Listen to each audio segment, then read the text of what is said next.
In this video, I'm going to show you how to decrease your bid on Google AdWords or Google Ads account.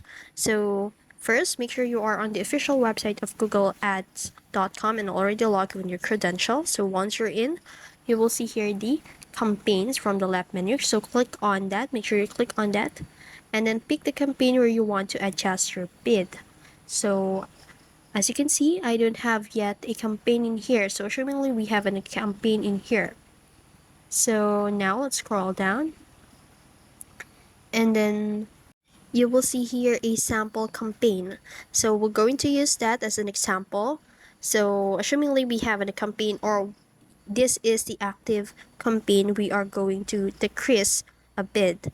So pick the campaign where you want to adjust your bid, and then select the ad group that contains the keyword or placement you want to edit, and then click on the keywords or ad groups tab depending on what you're bidding on. And now look for the max CPC or cost per click column, and then click the pencil icon next to the bid you want to change, and then type in a lower amount for your bid, then hit save. So lowering your bid might reduce the impressions, so keep an eye on your performance after making changes. So try testing different bid amounts to find the sweet spot.